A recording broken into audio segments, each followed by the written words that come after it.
Hello everybody and welcome to another video with Vengevine and Hollow One, though this week we're going to be trying something different. As you'll notice, a lot of the cards we have here are red. So this is a red-green Vengevine list that someone named Julian, can't remember his last name, but this guy named Julian, he played this deck at the SCG Open this past weekend. It was the weekend of August 5th. And he was doing really well with it day one. He ended day one at, I believe, 9-1. Is it 10 rounds? It was either he ended 8-1 or 9-1, however many rounds they do for day one. And he was going pretty strong on day two, going 10-1, but unfortunately he didn't make top 8. He ended the tournament 10-5. He ended up coming 35th place. But 35th place, honestly, not bad for a tournament as large as the SCG Opens. And this list is actually pretty interesting. So first off, it has our Vengevine Hollow One combo and the cards to facilitate it. So we got Street Wraith, Faithless Looting, Cathartic Reunion, all that jazz. But what it also is it's a very low-to-the-ground aggressive deck. So we have Goblin Guides, Insolent Neonates, Monastery Swiftspears, some Hooting Mandrills because we got Delve stuff, and then we also have the 1-2 punch combo with Become Immense and Temur Battle Rage, as well as some Lightning Bolts to act as finishers. So this deck is super aggressive and tries to get your opponent from 20-0 as quickly as physically possible. So we're going to be testing this out today. We're going to be going back to doing the friendly leagues because they cost less tickets and whatnot at the moment. But so a lot of people criticized different parts of this sideboard over the weekend, and we'll talk about how I feel about all the cards once we're done the league, but I'm going to give you my impression of all the cards in this sideboard going into it. So first off, in my opinion, the best reason to run a deck like this, because if you look at all the cards, we're essentially mono red, splashing green very lightly for just Become Immense and Hooting Mandrills, because we're not really going to be casting Vengevine. So because we're essentially mono red, Blood Moon is an amazing sideboard card.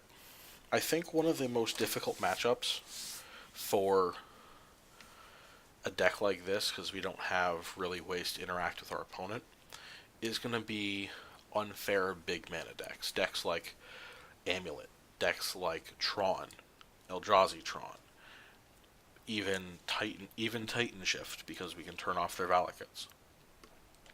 So Blood Moon is honestly a very free roll sideboard card, which is honestly the main reason why I like this deck. With Leyline of the Void, some people have been saying you should have 0 or 4 if you're running a deck that can't cast them.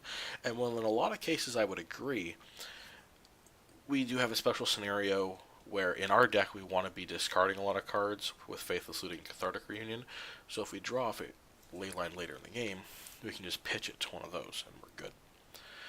Then we have Ancient Grudge because, well, it's Ancient Grudge. Destructive Revelry is a pretty good sideboard, I think. Helps you deal with a lot of problem cards. I know that it would have been a great sideboard card in some of our matchups that we played previously against Ad Nauseam. And then we have Grim Lavamancer and 1 Goblin Guide because the main board only has 3 Goblin Guide. And basically this little 2-card package here, as well as probably the Destructive Revelries, make it so the deck can kind of transition itself into less of a graveyard deck. So let's say you take out the Become Immense, the Hooting Mandrills, because they're going to be boarding in Graveyard Hate, so you just get rid of your Delve stuff because they're crap, and you can bring in like Goblin Guide, Lavamancer, maybe Roasts if you need them, maybe Destructive Revelries if you need them, maybe the Blood Moons, whatever. And then you have, as I said, Roast, which is pretty good at being removal. There's not a lot of flying creatures in Modern, just surprising to be completely honest, but And then Feed the Clan, because Burn is a deck, and you should always prepare for Burn. And then the one card that everyone seems to be confused about is Domri Raid. So people are like, what the bloody hell does this card do? So I'm gonna make this frame nice and big. There we go. We'll full screen it. So you can very clearly read all the text on Domri Raid here. So first off, he's 3 mana, so he's decently cheap. So theoretically, by the time we're playing Domri, we're going to have hopefully like a Hollow One or Hooting Mandrills or a Vengevine in play. Okay? So keep that in mind. We're hoping to play this guy with one of these guys out. Okay. So his +1 is you look at the top card of your library. If it's a creature card, you can reveal it and put it into your hand. So first off, that's really good at helping you close out games. There are some cases where your opponent might be very low, and you just need to recur like a Vengevine to kill them. But if you have no cards in hand, and you're just top decking, it's going to take you 2 turns to draw those creatures. And that gives your opponent 2 turns to prepare to be able to deal with your threats. Domri, on the other hand, if you draw a creature just naturally for your turn, Domri lets you possibly draw another one to just, bam, get your Vengevines, kill your opponent. That's why his +1 is really good in my opinion. Plus, it's also very good against aggressive decks because you can keep yourself going. Or not against control decks, I mean, not aggressive decks. Then his -2 is target creature you control fights another target creature. So what's important about this is, remember, I said we're planning on having one of these, or one of these, or one of these in play by the time we play this guy.